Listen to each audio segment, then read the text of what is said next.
I have the man, the myth, the legend, Steven Stambolia, who is one of the phenomenal attorneys here at GOA.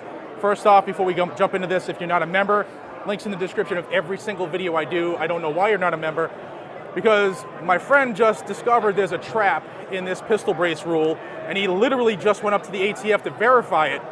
And just like Admiral Akbar said, it is a trap.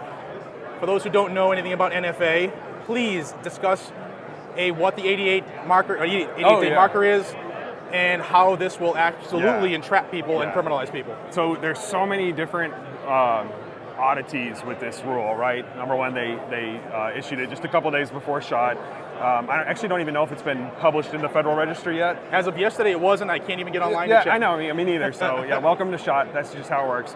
So yeah, after talking with a couple people and after finally having a chance on Monday on my long plane ride over here, I read all 300 whatever pages of the garbage rule that they produce, and I started thinking, they flipped the way that Form 1s usually work, right? So as we all know, we want to Form 1 something, like we might start with the rifle. We're like, I want to make a short barrel rifle. So you fill out all your paperwork, right? You do your fingerprints or photographs, you pay your $200 tax, and you send it into the ATF.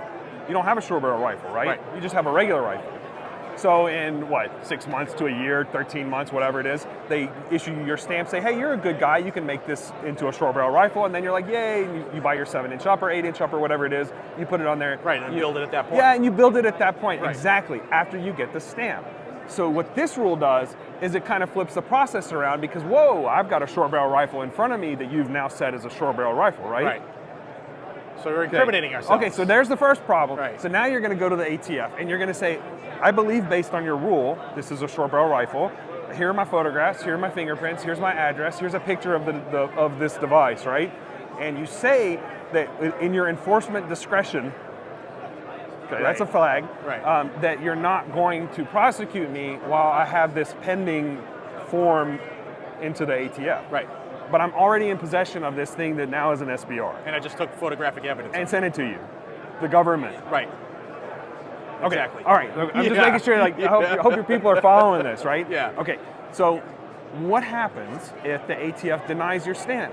A lot of people don't know that the ATF now does the background check.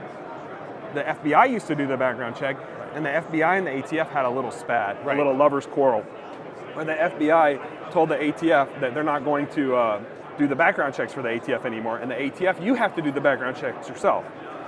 So the ATF now does the background checks with the FBI.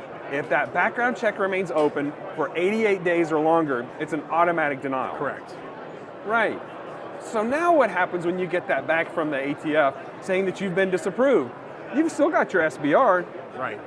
Well, let's get into that. Let's dive into that number, because 88 is huge. There are an estimated 40 million of these items in the public, right? And they've given us, by the graciousness of their ATF heart, 120 days to comply. Yeah. Now, with their current level, Form 1s are taking 6 to 8 months on a good day. Yep. Now add maybe 40 million transactions on top of that. They're not going to get any of these done in 88 days. Not a single one. They might get a couple hundred of y'all done in a couple of weeks, maybe if they rush it.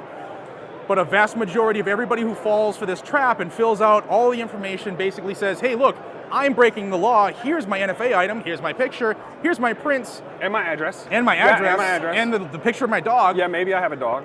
88 days automatically denied because it's been open that long. And now, what did they tell you today? Oh, so I had a little discussion with someone here, and I said, this is a problem. You went to the ATF. Yeah, but before I went to the ATF, I was talking to another guy, and I said, this is what the ATF's going to do. They're going to use this open background because they can't do it in time, and they're going to disapprove you. And then what's going to happen? They have all this nice, shiny information on a list. Right. And we know how much people in government love their lists. Oh, yeah, especially the ATF. So, right. So what are they going to do? And he was thinking, well, they're not going to do anything. And I said, wow, that's not right, because it's the ATF. And sure, they're going to do something with their nice little new shiny list that you gave to them. Right.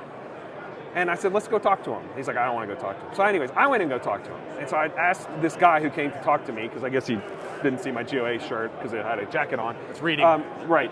And so I was like, if I have this guy and I'm a lawyer and I need to be able to advise my clients, what happens if it's denied? And he goes, well, as long as they have their paperwork saying they registered it, we're going to deem them to be in compliance with the rule. I was like, I don't think you're understanding my question. Is there someone that knows more about this than you do? Right. There's not really, but at yeah. the ATF. So he brought a lady to talk to me, and I said, okay, I'm a lawyer. I've got a client. He wants to register his new SBR. Let's pretend that in 88 days, I said, you know that in 88 days on an open background, it's an automatic denial. Right. Yes, I know that. I said, great. What happens when it's automatically denied? She goes, we'll take an enforcement action at that time. Say that again. We'll take an enforcement action at that time. So the ATF, who has tried to force everybody to take this 120-day window, stuff all this into a 5-pound bag, they're going to take enforcement action, and you gave them all the information to do it. You've incriminated yourself. It's an absolute trap. Yeah. That is why these groups that I talk about every single day, Gun Owners of America, is on the front line fighting this tyrannical bullshit. That's what it is. The ATF hates me, and I hate the ATF, and I'm glad to work with groups who are willing to put themselves on the line to stop them. What should we have people do? Now, they're all fired up right now. They're all pissed off. Yeah. They're ready to get their free Yeah. SBR. Look, what should we tell them to do? So, it goes, there's one other little piece that I haven't said yet. So as she was telling me this about the enforcement action, I said, that is not in the rule. That is not in the final rule. And I said, I thought about it as I'm sitting here after reading the final rule, nothing in the NPRM about enforcement actions and all this enforcement discretion. Right.